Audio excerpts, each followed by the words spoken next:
Today we're looking at Adventure Comics 247. I think we just picked this one at random, right? There's nothing particularly outstanding about this one, right?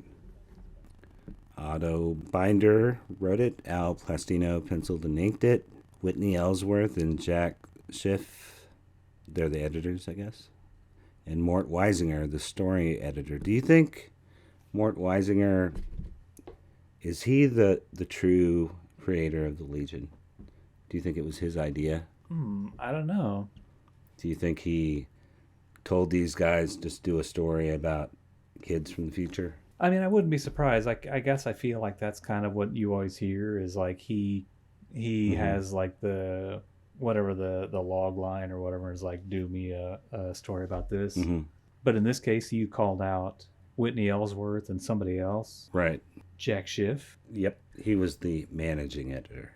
Yeah, I think maybe Jack Schiff just was all over. Maybe he doesn't really get too much credit. He was like the Batman editor or something, wasn't he? And then Whitney Ellsworth is the guy they always say moved to Hollywood and worked on the Superman TV show. Didn't Weisinger do that too? Could be. He stayed on the comics though. Ellsworth, I think, was exclusively, he like lived in Los Angeles.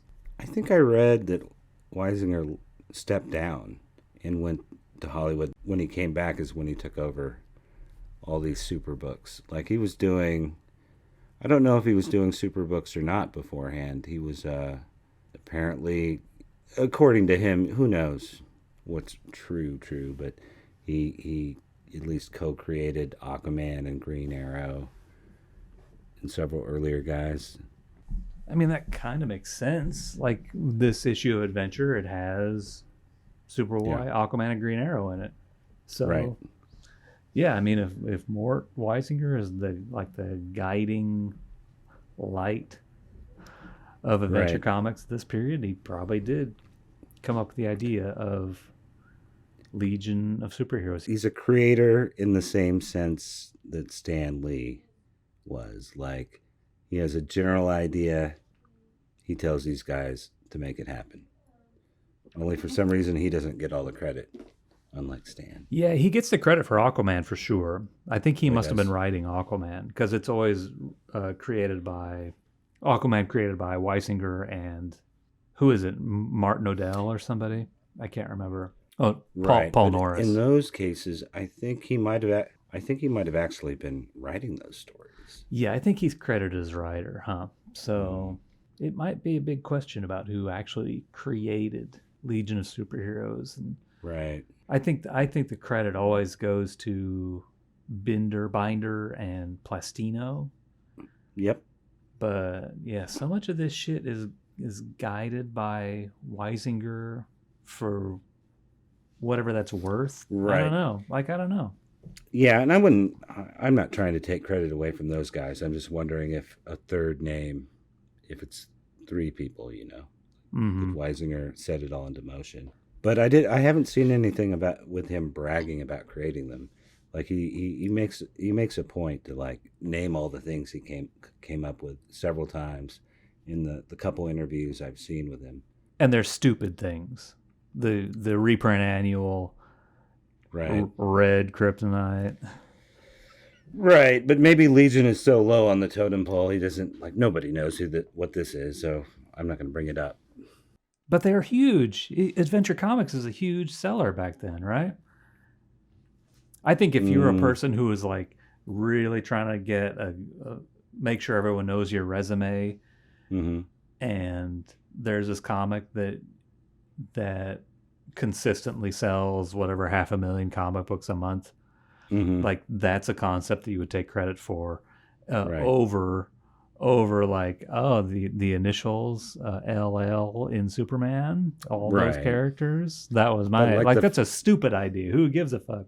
But then there's like the Phantom Zone and General Zod. Yeah, I think those are pretty well known things. Bizarro. I think General Zod is kind of a non thing. Like I wouldn't have known who General Zod is if I hadn't. No, Non was one of his companions. Zod, Non, Ursa. Never mind. The three criminals.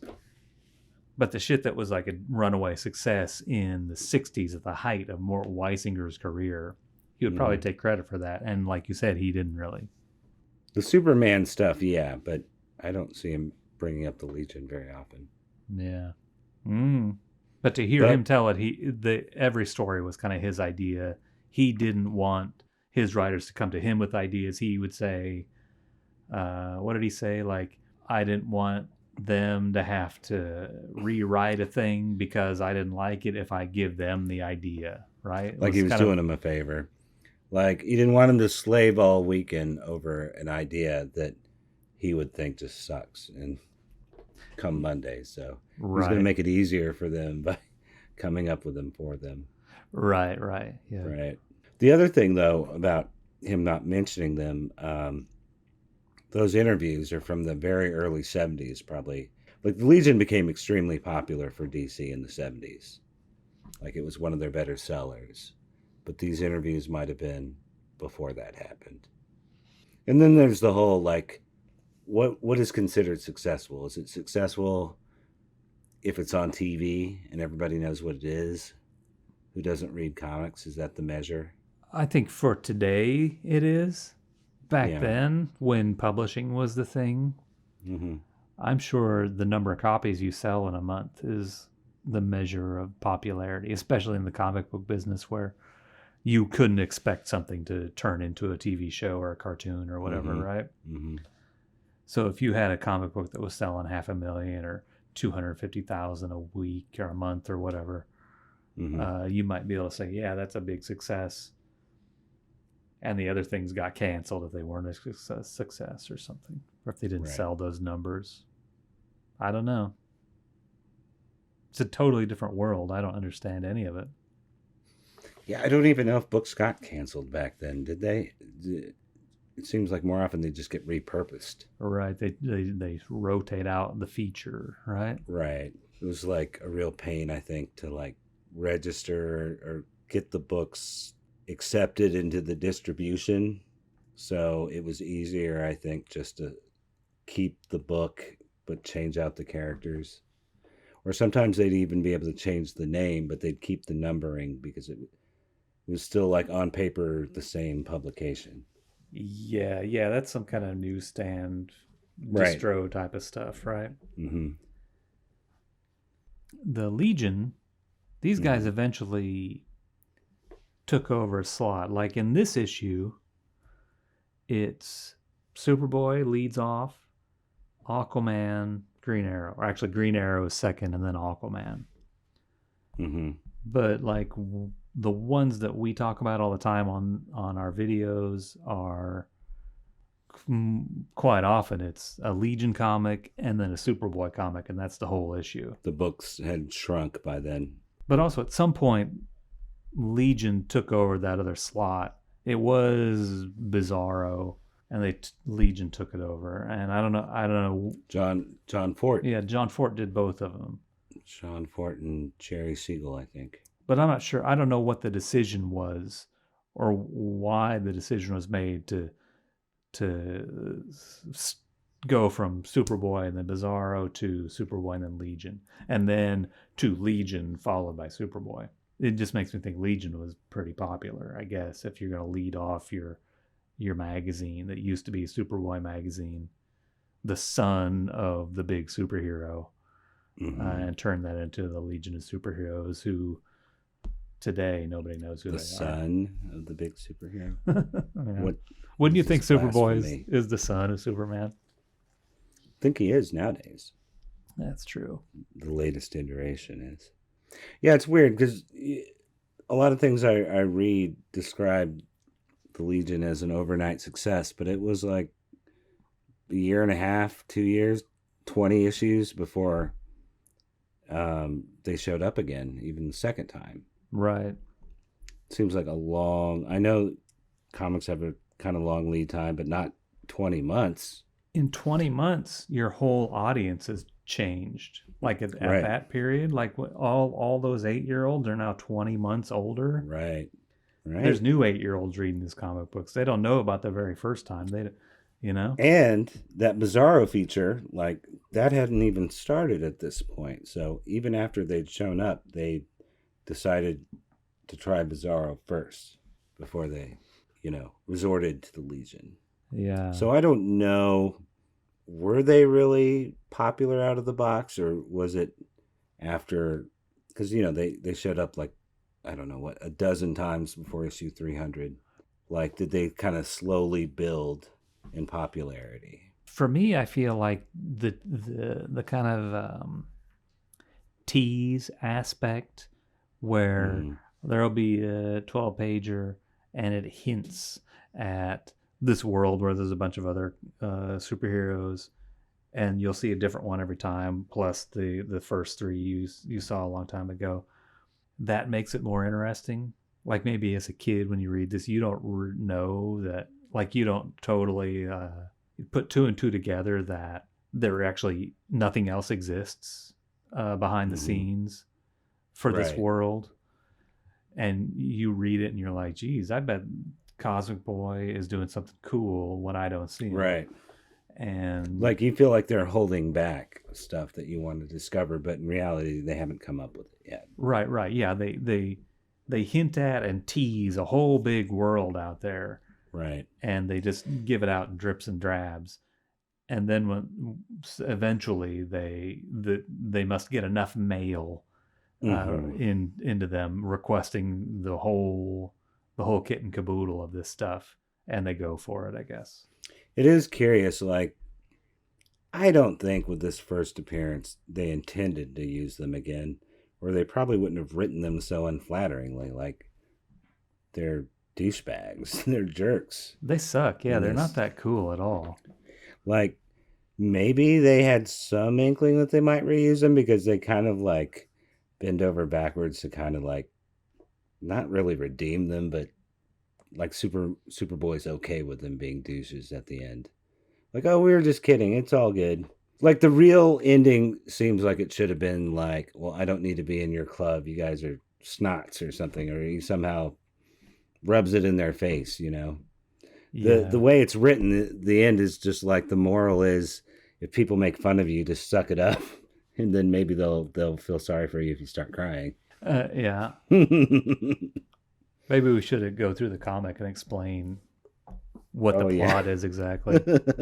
I guess I pulled out all these other copies. This is naturally, it's reprinted in the Legion of Superheroes archive.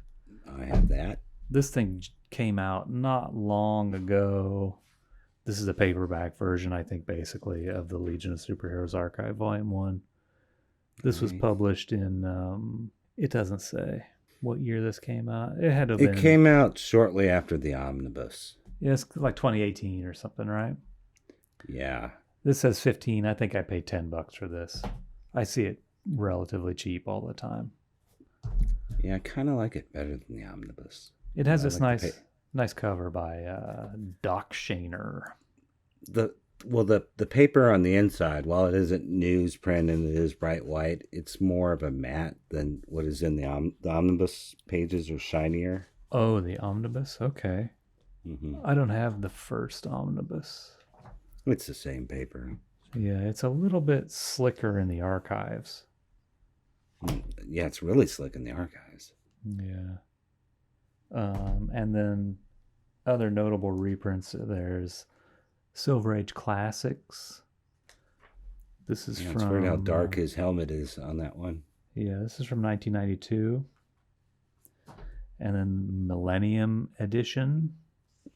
I think it's from 2000. Yep, 2000. And then this is my personal copy of Adventure Comics 247. Wow. I bought it for 50 cents last year. Way too valuable to open, though, right? Can't use that one. No, I'm not going to open this one. No. I'm not going to get it slabbed. This old thing? Just a piece of shit. Whatever. Yeah. The one thing about the reprints, the one you want to get, I think it's probably the Millennium. It's probably accessible. It probably costs you cover price or less than $5. It uses the actual original cover artwork on the cover. All the others use this awful piece of shit, some kind of redrawn, I don't know what. Like, I was trying to investigate this, and they reprinted this comic in one of those digests. I should have pulled it out. I forgot. One of the Adventure Comics digests from like early 80s. And I think it was for that it was kind of traced over. Oh, because maybe the line work was too small and not legible enough, and they wanted thicker lines on it. I don't know, but it's been showing up ever since, and it looks awful. Like, it's what's on the DC Universe Infinite webcomics website. Right. It's in this reprint book. It's here, like, you know, like Lightning Lad looks like a dog or something. It looks so weird. And it's got a real heavy shadow under his lip. Yeah, and this archives, it's in this, like this prestige thing. You paid $50 for this thing. Right. And they kind of lose their rosy cheeks in the reprints too. Oh yeah, the color's way off. Like, this one is pretty true to the original deal. I mean, it's extremely true because I printed this. I copied this from a online scan of the original comic book. But I don't know if you can really see it here, but like, the face on Saturn Girl is totally weird. Yes. Like, there's a lot of lines that disappear or that don't. Like, the shading is like obviously by somebody besides Kurt Swan doing this. It's just awful. It's an embarrassment. And they keep using it in all the reprints. Yeah. Cosmic Boy, though he doesn't look as good, I think he's the least diminished of the four. Superboy looks really dopey on the redone one. Yeah. Like, his eye, especially, like, just totally changes the, like, he's wide-eyed in the original version, and I don't know, something about the way they've inked it or retraced it, he looks like Jethro or something.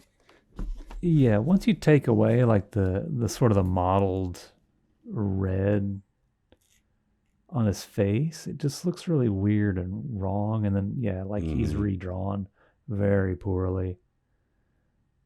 Yeah, like, look at the difference between Saturn Girl. Yeah. So bad. And then like the Lightning Lad face. Terrible. Yeah, like the whole shape of his head changes. Yeah, the Cosmic Boy is a little bit accurate to the original, but his hair looks really wrong. Yeah. But see, the reprint cover, it just looks terrible. It looks like a really bad drawing. I think if I was Kurt Swan and I saw this and it was credited to me, I'd be like, no, fuck that. Luckily, it probably wasn't.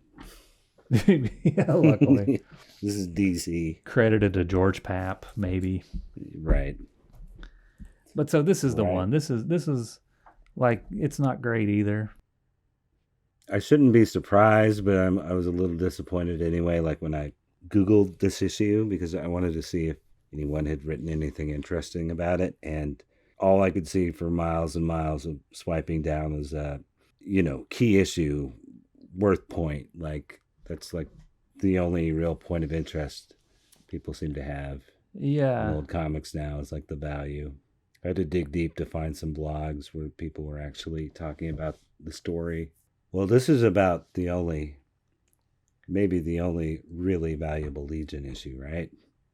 Like, the only one that I can reasonably say I'll probably never be able to buy. I would say this one and like the first 3 appearances, probably like the 247 and then Adventure 267. Right. And then Action 267. Like, this one's in the thousands. The others might be in the hundreds. Yeah, this is probably a $10,000 comic book. Yeah, probably so. CGC graded copies have also changed that equation too, just for everything. And also, they're real old now. Like a comic from 1958. The hell? That's really old. That's 70 years old. So, I don't know. But yeah, it shouldn't cost as much. Hey, comic book shop dealers, if you have Adventure Comics 247s, please mark them down. They're not worth that. Come on, give me a break. Well, I'm hoping that the reason I wanted to cover this one was I was hoping it would be affected by the Mm-hmm. the what was it, the flight ringer effect. And that, of course, is whenever we cover a comic, it immediately drops in value. Gets thrown into the quarter bins. Yeah, it's like comic shop dealers like watching our video and they're like, "Oh, I still have 100 of these fucking Silver Age classics, Adventure Comics 247s." But I needed this reminder to unload those stupid I need to get rid of these. Yeah, since we spend most of the time tearing these things apart, they're like, yeah, this thing really does suck. It's not worth this much. Nobody wants them, huh? You're right. Like I could tell you that in all of our videos, like 50 people watch them for 5 minutes a piece. They don't care. Hey, comic shop dealers. You're missing out. All those Baxter Legion comics.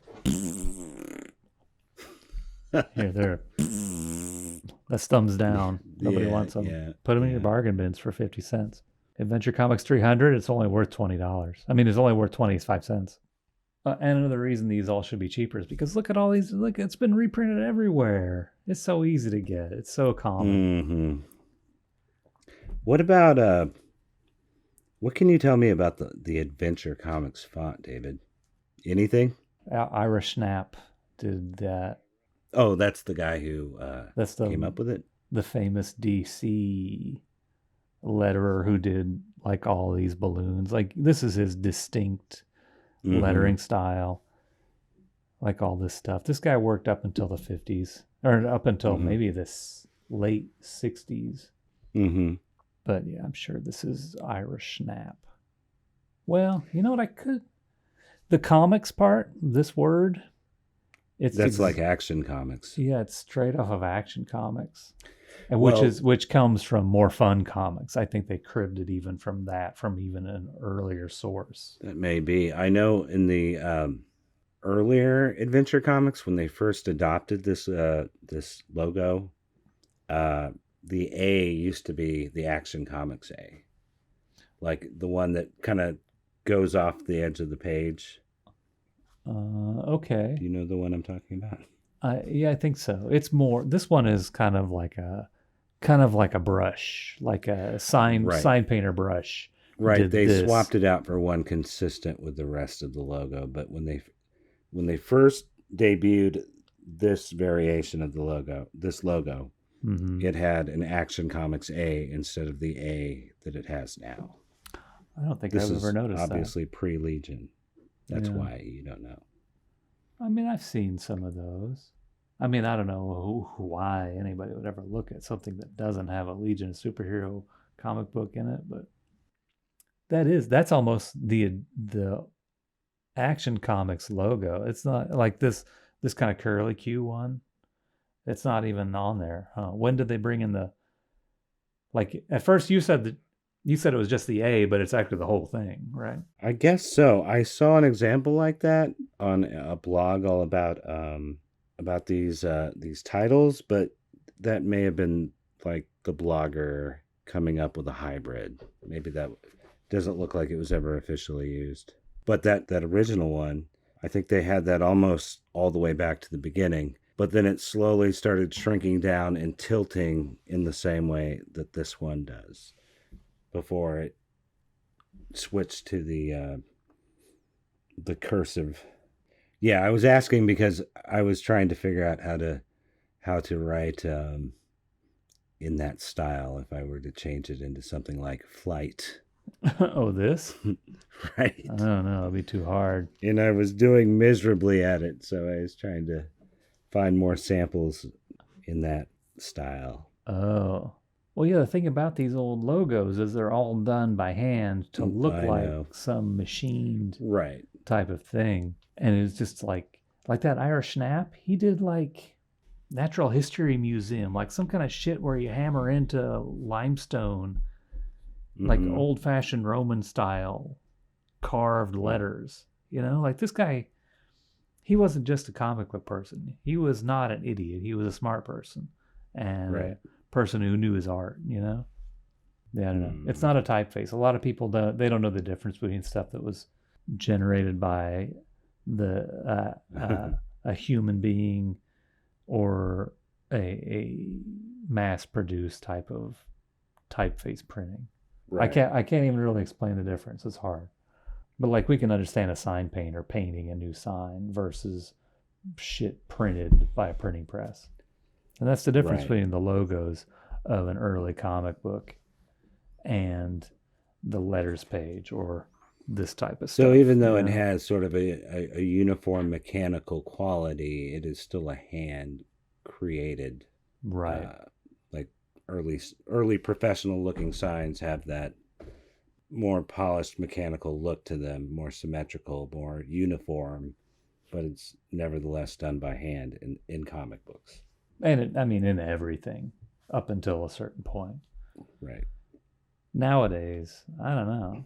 At some point when I kind of stopped following mainstream comics, I don't know how long this has been going on, but it seems like most of them don't have like these big masthead logos anymore. They have more like they're trying to look more like magazines, I guess.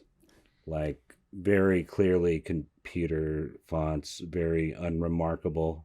Like it doesn't stand out across the room. Yeah, it's like they don't even have a logo. But with these logos, and maybe it's because they're nowadays aiming at an older audience, but you didn't even need to know how to read to see that, like the Superman logo across the room. You know it says Superman by the shape of it. It's like it's got character of its own. Or the Spider-Man logo, like if you can't make out what it says or even know how to read, you know that says Spider-Man.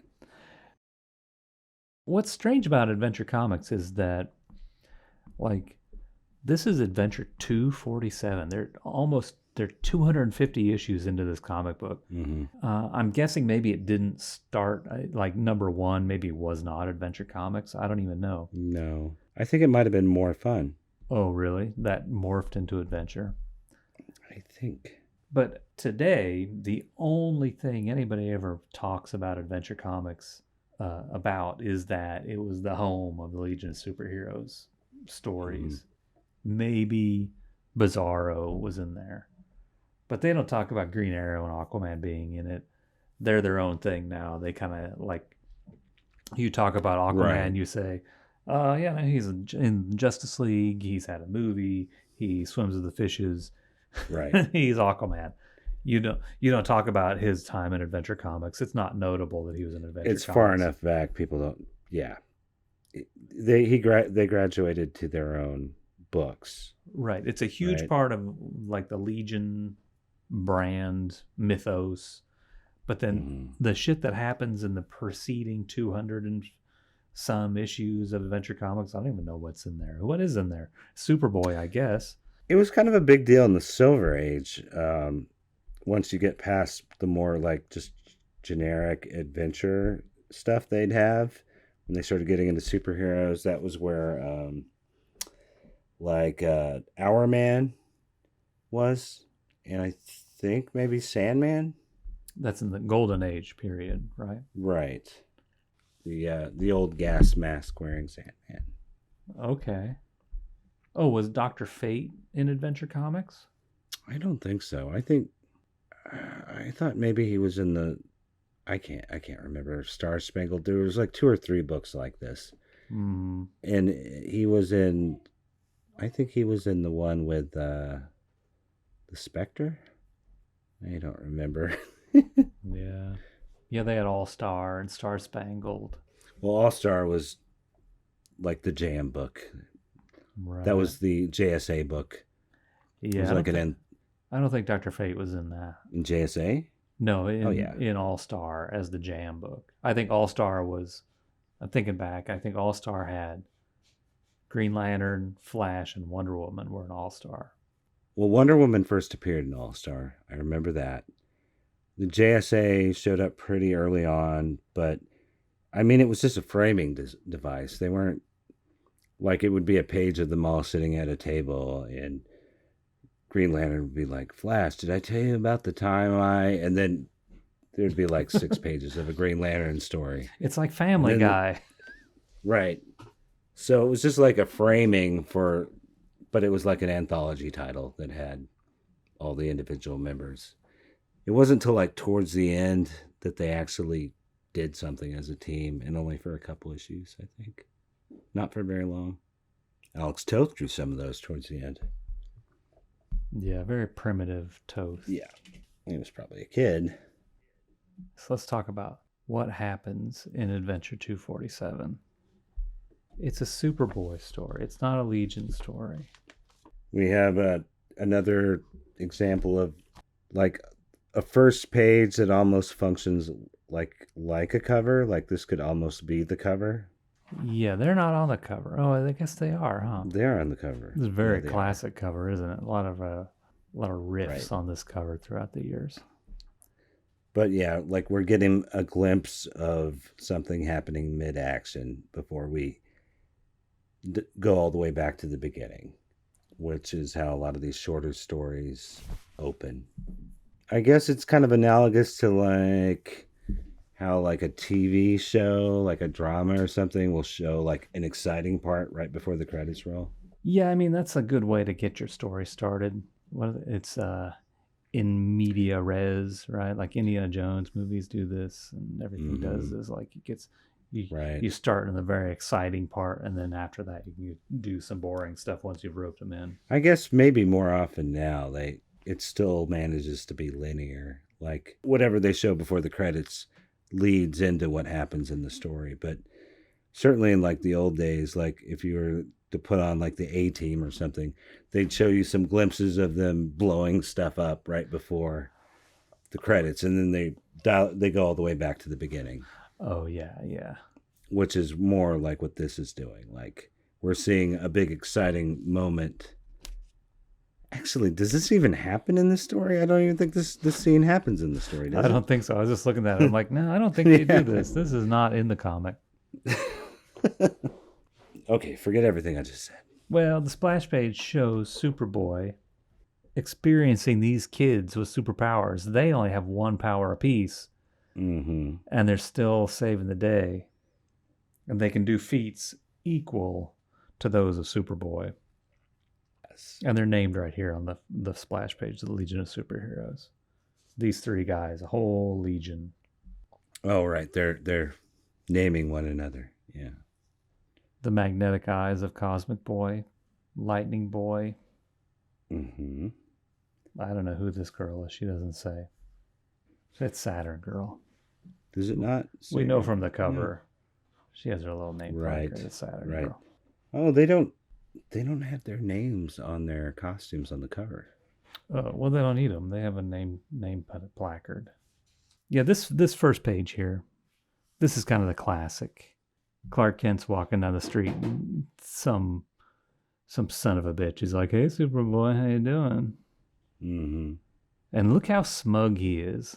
Like he has this body language of like the biggest red-haired asshole you've ever walked by. It's like, it's like a wicked Archie Andrews. Yeah, but he's kind of got this kind of like loosey-goosey halfway, like, hey, right.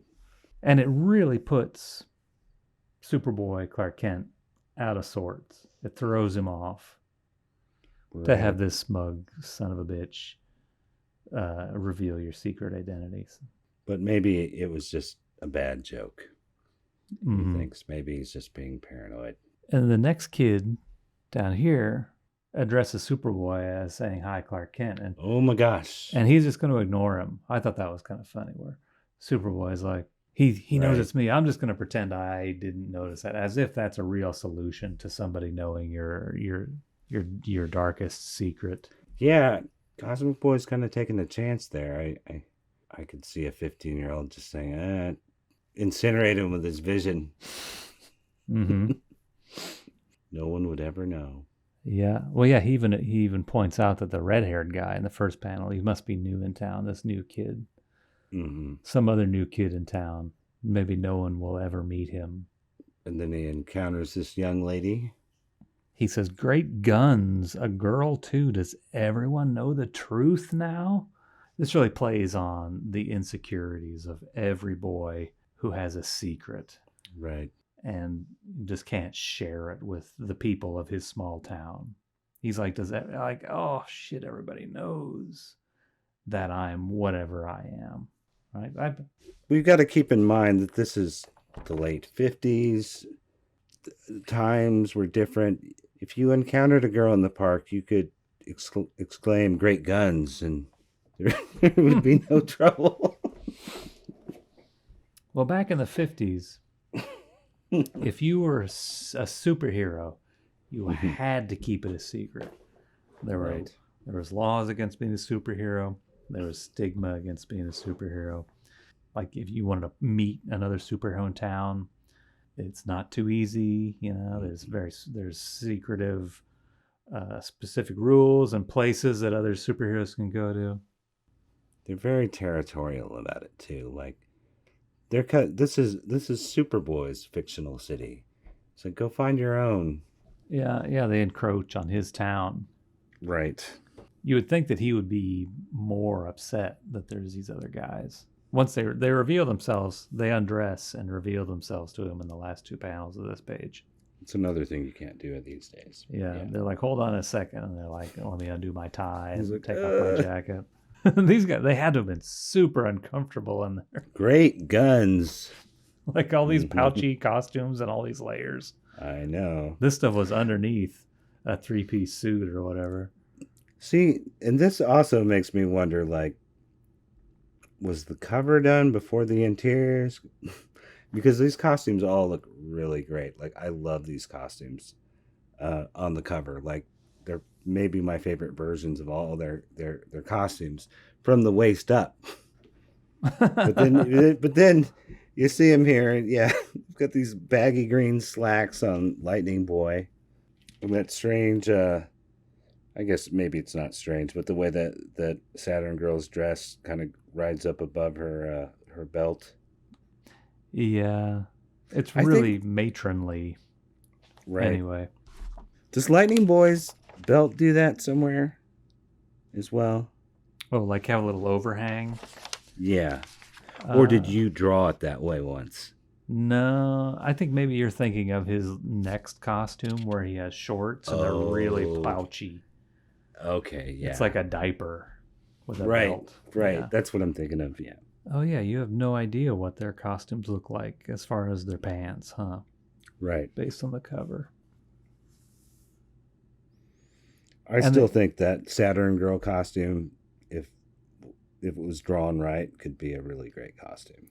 Yeah, it's pretty nice. I think the names on their shirts are kind of dumb. Like you don't need that. Yeah. And he actually also has not on the cover. For one panel, he has a big patch on his shoulder that says Superhero Club. Mm-hmm. They should always have that, It'd be funny. Maybe we should make some for the show. Oh, yeah, we should. Superhero Club. Some print on demand. They disintegrate if you wash them, but don't wash them. Time Bubble, first appearance here. That lasts all the way through. And for quite a long time, they even stick with the numbers, the dates being used as a way of showing the passage of time. It just sort of becomes a shorthand. Like they're still doing that, I think, in the 80s some. I wonder if it actually predates this story, like when Superman and Superboy would travel through time. That would be my second question. Like, they probably aren't the first guys to ever do this. Yeah. They certainly used it quite a lot. Yeah. So these 3 teens from the future, they tease Superboy, and they hop in their time bubble, and they take Superboy to the future to show him around and offer him entry into their superhero club.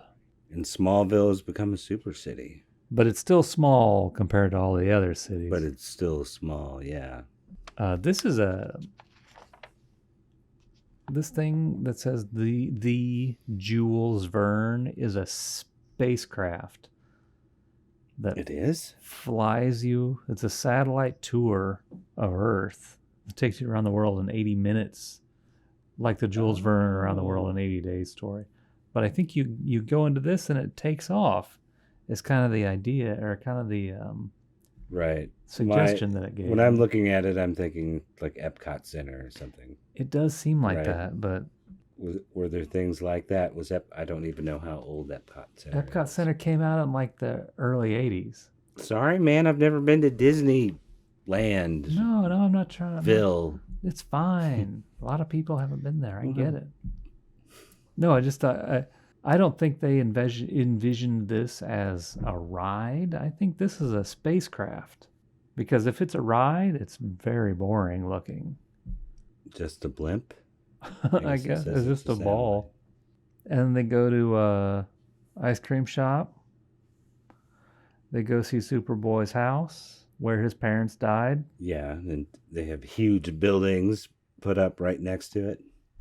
Just like wedged in there. Yeah, it's like they didn't preserve it that well. It's like in shadow. It's like the saddest monument, like a little tiny house. You know that there's some 30th century developers like, how do we get out of it, get rid of this? Right. This is valuable property with this stupid old-fashioned house on it, 1,000-year-old house on it. Putting a gigantic industrial factory right, like a foot from his bedroom window. It's a robot factory right next door to Superboy's house. I think you should just tear it down if it's sandwiched between a robot factory and whatever this like fucking Spacely Sprockets factory. Come on, just put it out of its misery. Just tear it down. I've seen things like this in real life. I mean, they tore down a neighborhood in Kansas City to put up a parking lot, and one homeowner refused to take the money, and they were not forced to. So they just built the parking lot around the house. So their yard is preserved and fine, but there's just a huge parking lot all the way around it. It's still there. I've seen other places like that too. Like there must have been a Tumblr or something that showed things like this. Like there's a house that's like you can see the highway going straight to the house and then splitting to go around the house. Things like that. Or like there's a really famous one in LA where I don't know if they're building like the freeway or they're building Dodger Stadium or something. And everything is gone and they've dug a pit and there's one house that's on top of this like mound of dirt that's like got a 10-foot deep recession all the way around it or more. Whoa. It's pretty insane. How did they get in and out of their house? I think it's probably not all it's chalked up to be as like the holdout people who wouldn't sell or something. I think maybe it just got taken. Somebody took a picture of it before they got around to closing the deal or something. Right. But it still is very insane. Like there's like nothing. It's just a dirt hole for like a whole mile around this house. It's pretty crazy, but I like it. I like that people will do that. Like they're me too. Iconoclasts. They're like, fuck you guys, I win. I hated my neighbors anyway. Now I can play my music as loud as I want. Now I can smell all the car exhaust from the highway that goes on both sides of my house 10 feet away. Right. They take Superboy to a school. Yeah. Maybe the most bizarre scene in the whole story, because Superboy is so revered that they're teaching about him in history with a robot that isn't functioning properly. And he's like, oh, Superboy, since you're here, could you help me with the robot? Or well, later it's revealed the robot costs millions of dollars. Oh yeah. Like every school has $1 million valuable dollar robot. He's so revered they're teaching about him, but it's completely insignificant that the real Superboy is right there. It's like, could you fill in for the robot, real Superboy, since the robot isn't working? Well, he does a good job. Yeah. Superboy says, gosh, I'm teaching history about myself. And it's also very convenient that they happen to show up on the day that they're teaching about Superboy. Unless I they know. teach about Superboy every day at school. And maybe he's not surprised because people just travel through the time all the time. Like maybe Abraham Lincoln's walking around somewhere in that school. They need him to help with their robot. Abe Lincoln robot isn't working. Mm-hmm. But now they take him to the superhero clubhouse. Oh, yeah. Kind of looks like a spaceship that's half buried in the ground. Oh, my gosh. See, I said that because Superboy says that a lot. So it's rubbing off on me. Uh-huh. I just remembered that we skipped over just now the fact that they took him to school. As in, maybe they are in school. This is their school, their high school. Oh, I guess I didn't think of that. I thought they were just showing him around. Like they don't go to school. That's how I used to read it too, but right here, that's nothing, Superboy. Come to school with us. That kind of sounds to me like they're taking him with them. Oh, yeah. He's like, see what's taught in history class. Yeah, it does seem like he goes and spends the day at school with them. Yeah. I think, there's not any other mention of them being in any school that I can think of except Legion Academy later on. Yeah, I think they must have something where it says they get tutored or something, and they just do it at Right. Legion headquarters. And then Cosmic Boy, they kicked him out of school when he was 14. right, well, he Go work graduated. in the mines. Right. Yeah. Oh yeah, you're right. It says after school, so they did a whole day at school. Mm-hmm. And Superboy just had to sit there and be like, I came to the future to go to a day of school. Give me a break.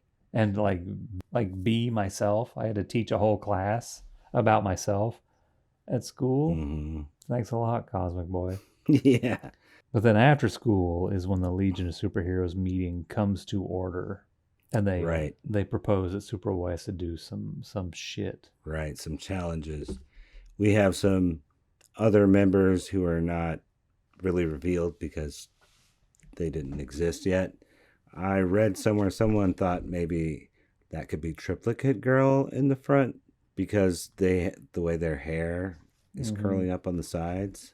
I think even in the original printing, this guy isn't green. They colored him to be Brainiac 5. I think he's probably just a white kid. Yeah, I don't like that personally. Yeah. I don't like revisionist history like that, but I mean, it's okay, but it depends on how far they take it. Like at some point, then it was decided that meant Supergirl must have joined before Superboy because she joined at the same time As as Brainiac, 5. You're right. Yeah. And then to me, that's like, okay, it's kind of cute that he's a nobody here, make him green. But now you're taking that and like changing the history. Mhm. That's too much for me. Superboy was first, god damn it. Right. It's just a comic book. You should Boy. really just relax. Superboy's just always getting shit on. Kicked out of his own book and then killed. He's Superboy. He is the son Supergirl. of Superman. He can have whatever he wants. David. Pushing my buttons. He's not Superman's son. He's not Lex Luthor's clone. Don't give me that. He's Superman's son.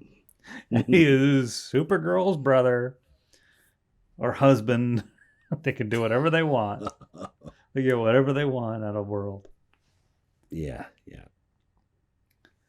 Anyway, That was an imaginary story.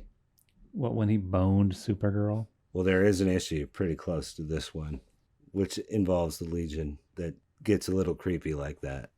They, I think, try to draw a Super or a Saturn girl with kind of like she has a sort of distinct like eye makeup or something. Like she has like sort of bedroom eyes. I don't know. I always think she looks like Audrey Meadows in The Honeymooners.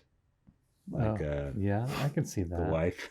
Yeah, but if you compare Saturn Girl with, there's probably no other girls in this book. But the cover art, she has these kind of a squint or kind of a half mask kind of eyelid or something. Mm-hmm.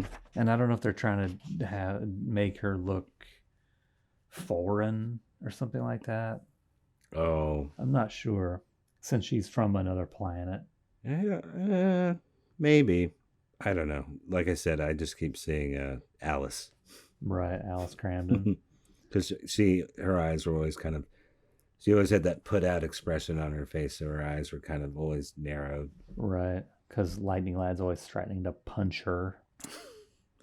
Or accidentally gambling all the money away. Or right. Uh-huh. Anyway, they're sending Superboy on some, like, he's competing against the Legionnaires as his. So he thinks. Yeah. Oh yeah, she really looks like Alice Cramden in this panel, doesn't she?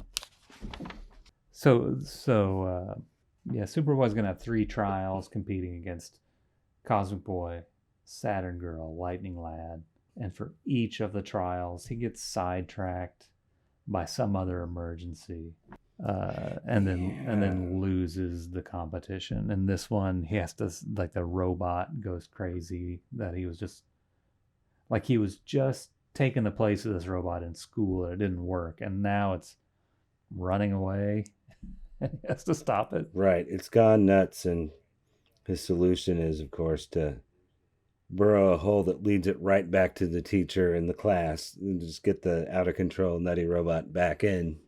Well, this is a different professor. It's a different. Oh, it's a different. They colored him the same. He's the. This is the repairman? This is a science professor. The first guy was the history professor. Oh. So the science professor fixes him immediately as a demonstration for his class. Okay. He shoots a nuclear ray at the Superboy robot, causing him to short circuit. So are you telling me that the man in the purple who's saying I just fixed him, but he just ran off, is the same man who stops him at the bottom, or a different guy on the same page? I think this guy in the earlier panel, yeah, is the history professor. Oh, you think it's the history professor? Because he has this shirt that has like the dicky or the okay, the formal shirt. That makes a little more sense then, because otherwise it's like, why didn't he use that nuclear thing when he was running out on him? Yeah.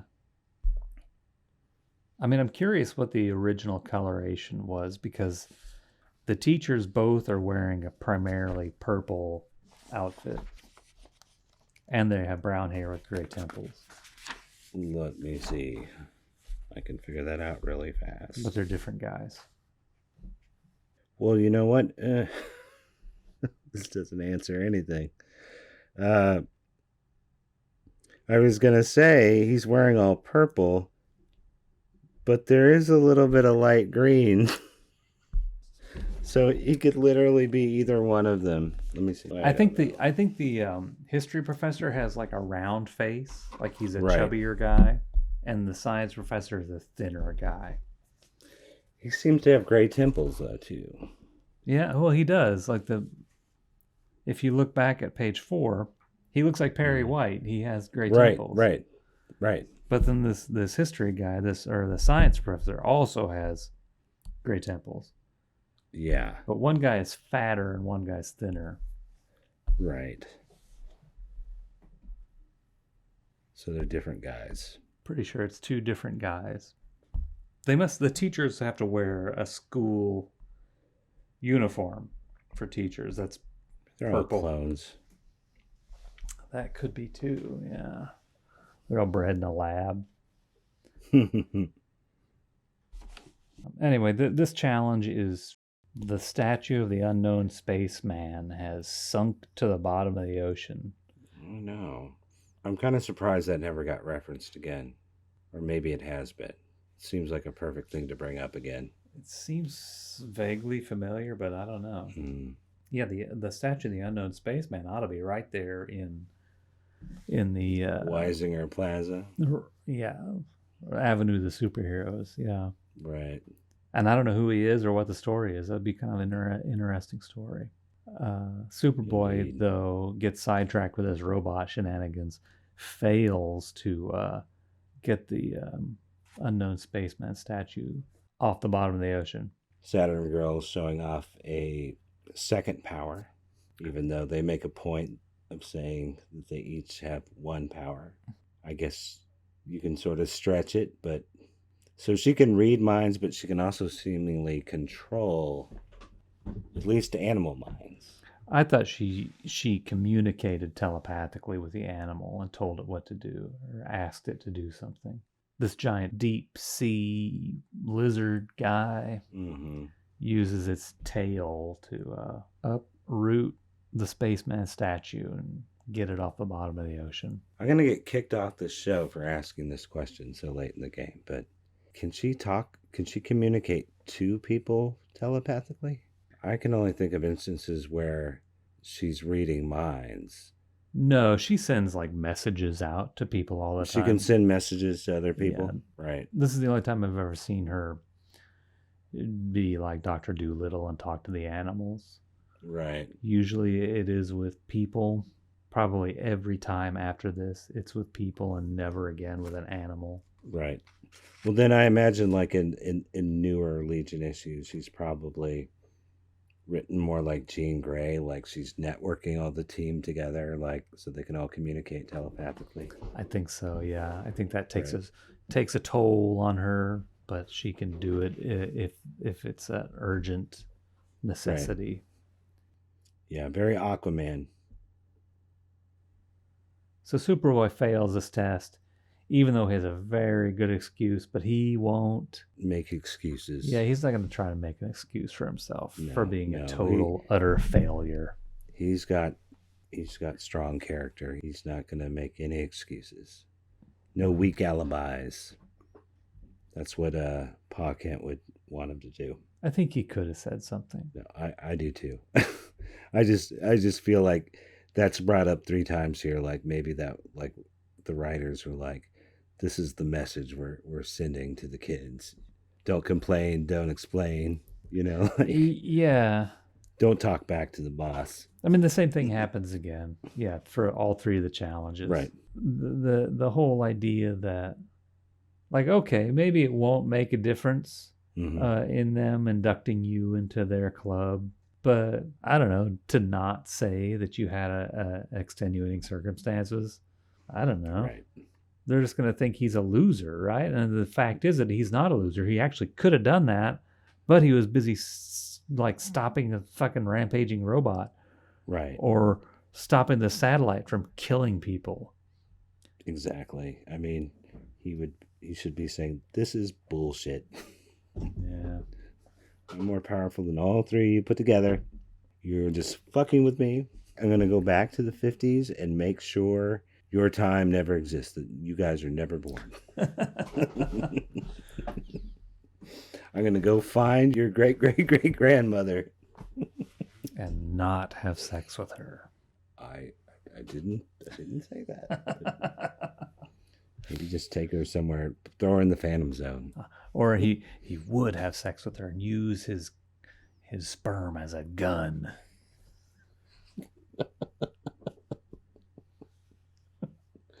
Oh, that one's all right, though. That can go. Oh, yeah? Uh-huh. Well, there's nothing sexist about that. I mean, he might have done that to the grandfather, too. Yeah. He's the man of tomorrow. He's very open-minded. Whatever it takes. Whatever sex it takes to kill you. Man. Yeah. Quite a superpower. Something else. Exactly what Jor-El had in mind when he sent Superboy to Earth. Kill people with sex. Do they set this forest fire? Oh, the forest fire. Right. Is this part of one of their pranks? Did Lightning Lad ignite it? Yeah, I forgot about this. By the end, it turns out that all this stuff was a setup, right? All the all the catastrophes that distract Superboy from competing successfully with the Legionnaires. Like the satellite. Right, and the robot. Yeah. Right. I don't know about this forest fire. I mean, It's probably the single most unrealistic panel in the whole story, because the idea that there are any like trees in the 30th century, like there's any forest left to burn down. Yeah, like this panel here in the middle. This is what the 30th century looks like. Just barren. Right. Used to be a volcano here. There used to be green grass here, but it's all just brown, dead, barren earth. It's like the Time Trapper's Realm in Volume 3, number 50. That's a closer. Well, yeah, I was surprised when Superboy, he's trying to stop He's trying to stop an invisible eagle that has escaped from the interplanetary zoo. He goes very out. Very powerful, not very bright. It's like But as a way to stop the invisible eagle that's going to go on a rampage and cause some trouble, because it's going to interrupt like space flight because people won't see him. This invisible eagle. Superboy goes and just grabs an iceberg. He finds the last freaking iceberg on Earth in the 30th century, and he brings it back, and it cools the air so frost develops on the invisible eagle. And then he likes doing things the hard way. Yeah. Then he tosses the iceberg back in the ocean, and then it doesn't even show him. Just with one line of text is like, "Then I will stop the eagle." Mm-hmm. Well, this is comics code time. They probably didn't want to show how he stopped it by killing it, shattered it. It's like turned to ice or something. The challenge between Superboy and Lightning Lad was to help like some spaceship that was leaking fuel and needed to return to the dock or whatever. Superboy fails because he gets sidetracked by this invisible eagle bullshit. Lightning Lad uses his powers. He says his powers are one hand is positive and one hand is negative electricity. When he puts them together and claps his hand, it makes electric display of some kind. But he somehow writes a message in space. Mm-hmm. It lasts for 10 seconds, and it's so bright it can be seen from millions of miles, this message. How strong must this electricity be that it's like 10 seconds from now, it's going to be so bright. More importantly, wouldn't it be backwards? Would it be backwards to the guys flying the ships? Oh, I bet he thought of that. You don't think he thought of that? So his hands, they're like a positive. It's like the terminals on a battery. Yeah. It's like when you take your jumper cables and you tap them together, they go pss, pss, right? Much like the magnetic vision, I think this is better than what they do later, where he just shoots them out of his hands like every other lightning guy in comics. Like the idea of him having to clap them together seems way more interesting to me. Mm-hmm. Especially since he's going to lose an arm later. Oh, yeah. It'll be very difficult after that. Maybe he just has to touch his foot. I like the idea that to send out this message, he has to, he's like... Oh, you think he's like kind of doing a Morse code clap? He would have to be, right? Maybe. Every time he uses his power, though, in this issue, I think he claps. You can't just do one letter with one clap, right? Because the letters are so different, right? Yeah. Maybe he does this to get different letter shapes. I don't know. Does he have to keep clapping to keep it going? Like if he stops clapping, does it disappear? It doesn't really say. It says the letters stay for 10 seconds. What happens when he and his sister or brother high five? Somebody dies. If he grabs his dick, does his hair stand up? Like if you touch one of those balls with the electricity in it. You think his balls have electricity in them? I do. Maybe Saturn Girl's hair stands up. What about when Lightning Lass touches his balls? Ooh. I don't know. Oh. Maybe it's like two positive. A positive to a positive and a negative to a negative. Uh-huh. Right? No, that's not analogous. I'm too tired. That doesn't work. What about when you put a 9-volt battery on your tongue? or your balls? What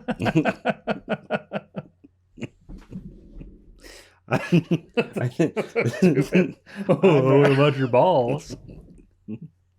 I've heard war stories. There are war stories. What? This is some shit about when your dad was in Vietnam. That would explain a lot, but no.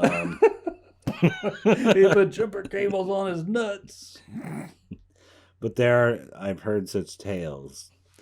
But didn't they do that to John McCain? Oh.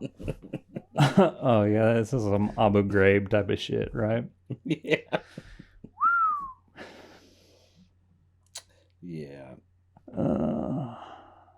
Superboy loses all 3 challenges. This story is really long. Does it look like someone else drew him there on page 10? Bottom right. Yeah, this one where he looks like Christopher Reeve from the Superman movie. Yeah, he suddenly looks very different. Compared to the very next panel. Yeah, He's crying. Kind of looks like the same guy, maybe. But this panel, like the tone of his acting is not quite right. Or he looks really kind of like he has some arrogance in this panel with his hand on his hip. Exactly.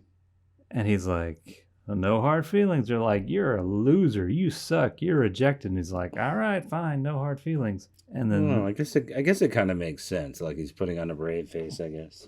I guess so. But he looks like he really doesn't care. But right. We know he does because he's crying. He's doing this kind of comic book tears that's very white, thick, viscous tears. They look okay on mine. Tears are very hard to do, it seems, without them looking horrible. Like, this looks better to me than how, say, Keith Giffen did them in the 80s. Like, he has those, long, slimy ones. This is just all white. Like, they should have... It's white. Tears aren't white. What? They aren't? What color are they? They're comic book tears. Transparent. You should probably just leave the color the same color as the rest of the skin behind the tears. Yeah, but then it looks like you have these weird wrinkles. No, I think I do that, actually. I think I would exactly do it that what way. You're talking about.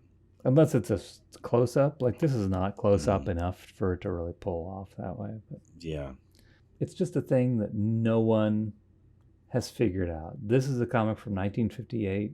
And today is 2028, so it has been 70 years, and nobody knows how to do this yet.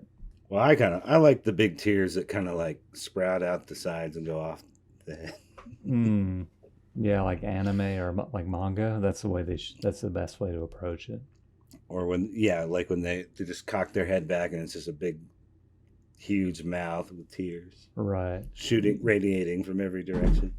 Yeah, or like Mickey Mouse, where it's a bunch of drips just coming straight up. Right. I think those are called ploods. Are they ploods? Oh. Or are they... Mort Walker here. Yeah. They're either ploods or they're interrobangs or something. Book around here somewhere. You have that? Yeah. You know those are really valuable and you can't find a copy? Are you serious? Yes. I was trying to find one, and you can't find one. They're $100. Oh shit! I don't really take good care of it. It looks like a coloring book or something. It's not super well produced, and I just don't take perfect care of it. I let it lay around and stuff. I think maybe it's dog-eared now a little bit. Yeah. Well, if the spine ever comes off, will you scan it all? Because I want to read what. Surely it's online. I had no luck in finding it. I mean, it's been a little while since I looked, but. It's really dumb, but okay. I mean, I have a feeling it's really dumb and stupid. It's not like... and there's some excerpts. There's there's one page of it that has all the names for those stupid things. But I was I want to read the whole thing and see what this is like. But it was never... Yeah, I'll totally scan that for you. I mean, it's okay. It's entertaining, but it's not some great... It's not Will Eisner's sequential drawing or... It seems to get thrown up with all these... great important books. I think maybe Scott McCloud mentioned it or something. Yeah. I mean, yeah, it just has ploods and emanata or whatever in there. I don't know what right. He names all that stupid stuff. It's kind of funny. Who was it? Somebody really gets maybe I feel like it's Ivan. He's those aren't the real names. Really? Those don't count. Oh, I think it's no. him. That's funny. They don't count. I can't. Who else would have said that to me? I don't know. But That like, it was someone. It was someone authoritative. So it was either like him or Chris Ware, and I can't imagine Chris Ware said that. but I mean, those don't have a name other than Right. whatever Mort Walker gave to Right. them. You know what I mean? Right.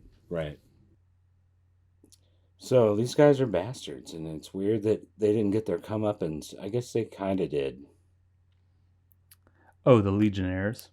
Yeah, they really hurt his feelings and make him cry. And then he's gonna leave with his tail between his legs, and Saturn goes like, "Oh, hold it. We were just fucking with you." And then he's like, "Oh, okay," instead of like, "You guys are really nasty. You're really nasty people. What is wrong with you?" I mean, is he biting his tongue, or is he really this desperate for acceptance that you can do whatever you want? And they'd be like, "Nah, just fucking with you." And he was like, "Oh, okay, I'll hang out with you guys." I don't know, but he quickly goes home and shows off his little award and to his dad, and he's so excited and telling him what happened. John Kent's like, you get your ass back to the 30th century. You throw this at them and tell them you don't want to be in their stupid club. Right. Those kids are making fun of you, son. Yeah. Yeah. I think we didn't explain that the Legionnaires first they reject him, make him cry, and they say, "Nah, come on back. We're just kidding around." And then they explain how all those things that sidetracked Superboy to make him fail at the challenges were actually set up by them to humiliate him and make him fail. And he's like, "Oh, okay." Apart from being mean, is like borderline sociopathic. Like someone could have gotten hurt or killed with some of these things they did. Yeah, like you said, they set a freaking forest fire. But then on this last page, which is when I was reading this comic book, the last page, it seems like somebody's like, "Hey, Otto Binder, we need one more page of this comic book." Right. Turns out we're a page short. Could you do one more page? And the last page is where they get an emergency alert, and Superboy goes out and does all this stuff. And I think this is meant to be Superboy finally getting to show up these Legionnaires, because he does this stupid thing where he uses a giant magnet to upright a building that's about to collapse, and he seeds some storm clouds to I don't know what the hell he's doing, like light up the sky with lightning so they can see. And then it's a real stretch at the end when he somehow tricks Saturn Girl into thinking that he's using telepathy when he's not, or whatever. And so like the idea is that he's used all three of the Legionnaire's powers to do a heroic feat in spite of them, I guess. And then he brags to his dad that he joined the superhero club in the future.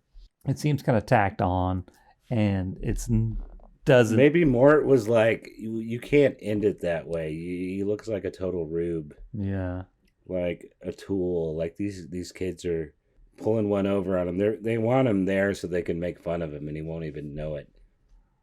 So you've got to figure out some way for him to save face. Yeah, I mean, like if you read it without that last sort of epilogue kind of page, they let him in. They induct Superboy into the team, but yeah, he's never done anything but fail and cry. Right. But then somebody was like, Mort was like, "Hey, Otto, make him look cool for a second at the very least." Yeah. But they don't play up the fact that Superboy is gonna be like, I'm gonna show my true colors for a second to prove to these guys that I'm not just a wimp and a loser. Right. He just does this stuff, and they're like, "Oh, hey, what do you know? You kind of used our same powers." Superboy doesn't make a big thing of it. I mean, I guess that's his whole deal to the whole story is like he's not going to make a big thing of it. If they push him around, he's going to turn the other cheek. If they humiliate him, he's going to say okay. If they reject him, he's going to be like, I'm fine. Right. If they make him cry, he's going to... What does he say? Like, I'm a good sport, or... That's the rationale. Like, they were testing to see if he was a good sport or not. Mm-hmm. And I guess maybe being a good sport just means taking it when people, like, bully you. Because you don't really hear anything about people talking about being a good sport anymore, at least not in the workplace and such. Yeah. Maybe, like, in a literal sport, you're having good sportsmanship. But... Right, yeah. I remember as a kid, like, going through, like, Cub Scouts and stuff, and I guess even in regular school...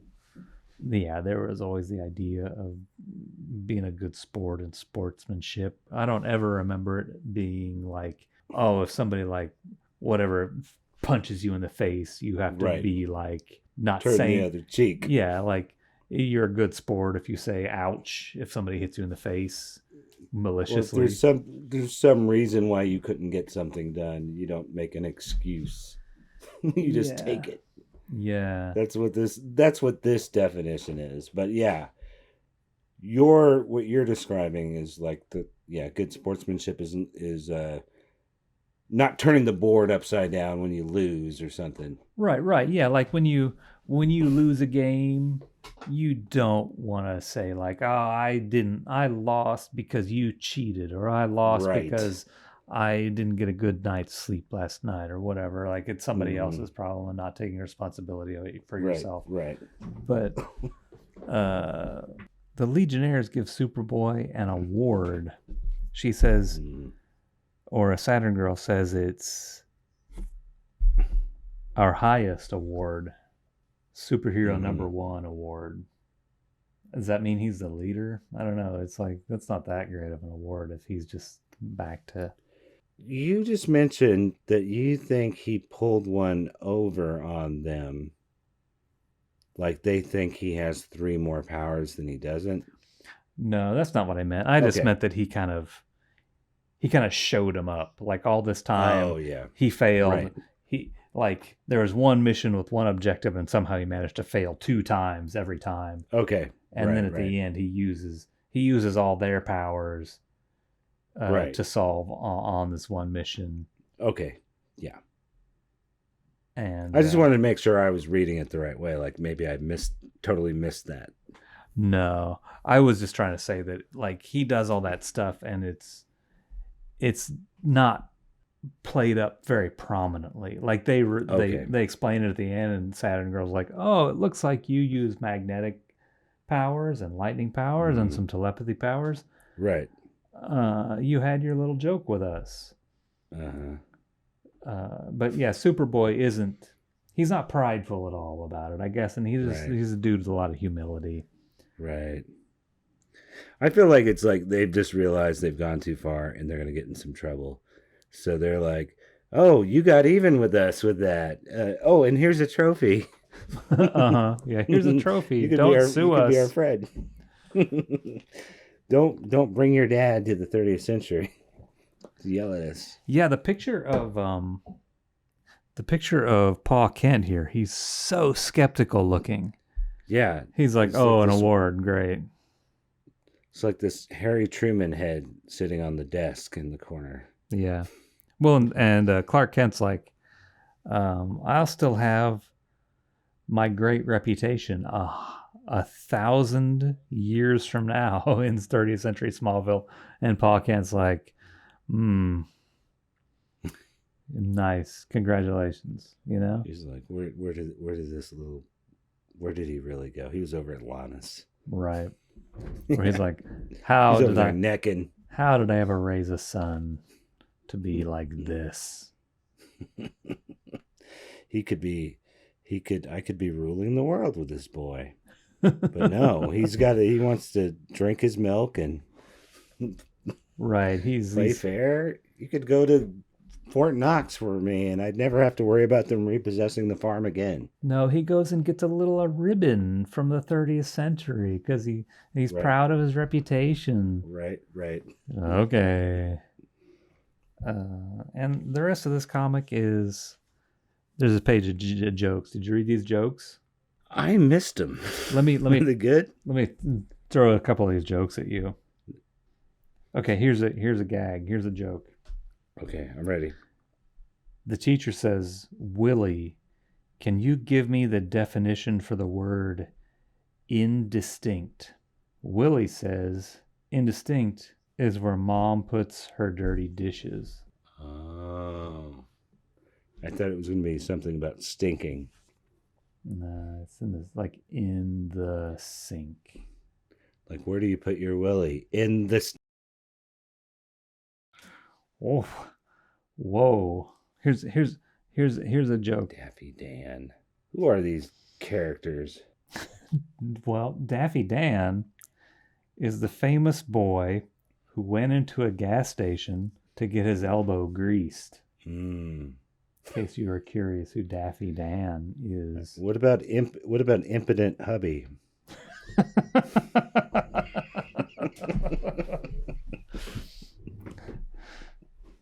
Impotent hubby says, "For Pete's sake, honey, we'll never get to see New York if you keep stopping to look at everything except my aroused penis." I'm looking for some Viagra. Frank and Hank. Frank says, "I heard you were just a yes man in your office." Hank says, "I am not. Every time the boss says no, I say no." I'm going to have to find a chirping crickets sound effect for this Right. the video. Right. These are so terrible. Yeah. What do you think about Little Pete? I don't see where's Little Pete. Oh, this comic store. Oh. Did you want to do some more jokes? I'm sorry. I was still looking at the jokes. Okay. No, it's fine. Well, this is a funny one. Actually, before we get to Little Pete. Actually, I like the son and absent-minded dad. Yeah. It begins That's down pretty here. I didn't quite catch it. It says, "Overheard in a plane on a New York to Chicago flight."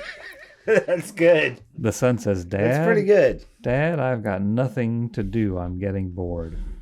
And absent-minded dad says, "All right, why don't you go play outside?"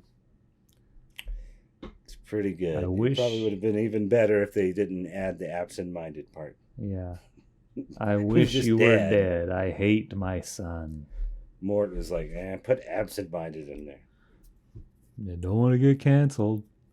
Mm. I didn't read Little Pete. Yeah, it's Oh, it's wow. It Ralph Stanley-ish. takes a long time to get to that gag where he's having a hard time walking the dog, and then eventually he's on roller skates and the dog is just pulling him around. This is a Henry Bolton off DC Comics filler comic strip. Well, it looks good. I don't know about the idea. There's so many of these. Like if you start looking through Silver Age DC Comics, every issue has this stuff. Is this guy reoccurring? Probably. Little Pete? Yeah, probably, but maybe not as often as like he did Cap's Hobby Hints and Honey in Hollywood or something. There's a lot of them. What did he do outside of that? Not much. This is kind of DC filler? Yeah. Knockoff strips? He must have had like a job doing like editorial cartooning or like just spot gag type of stuff here and there, but like I know him really just from doing one page or fill-ins. And Super Turtle, I think, was Henry Bolton off. Oh, okay. Yeah, they always felt like these always feel like we can't license the real stuff. We're just gonna make like some kind of knockoff versions. Yeah, like a Dennis the Menace or whatever. Right. Looks like he got stuff in like Boy's Life though, and Collier's and the Saturday Evening Post. Like his style, it's good. He's like solid. He's solid. These jokes, I mean, they're as terrible as anything else, you know. I like the way it looks. I really think he's a good, draftsman, good cartoonist. Has a good style. the gags are, they're very pedestrian and whatever. Well, right. Like they hadn't mastered like writing humor for kids. They're just, you think about what passed for adult humor in the newspaper and then take that down a few more notches for the kids. Like this is a Marmaduke comic. Yeah. You know? Yeah. Like this is every Marmaduke comic right here. Mm-hmm. It probably predates Marmaduke. I don't know when that finally showed up. It sucks. Marmaduke is stupid. Not so great. Yeah. Anyway, there's a Green Arrow comic strip in this issue. This reprint does a pretty good job. Like they've got the whole comic. At first, I thought this was just going to be the only the Legion issue. Yeah. But it's got the whole thing. It doesn't have the ads. Oh, here's Casey the Cop. There's another Bolton off strip. Oh yeah, I remember. But yeah, this is a decent reprint. It's got a little bit of extra editorial stuff. Robert Greenberger wrote kind of an essay about the early days of Legion of Superheroes. Any insights? Anything interesting? I didn't read it. I don't know.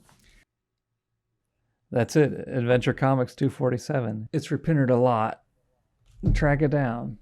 Long live the Legion. We should mention how much it costs somewhere in here, but it's worth at least $50. I'm sure of that. The best $50 comic book you'll ever buy.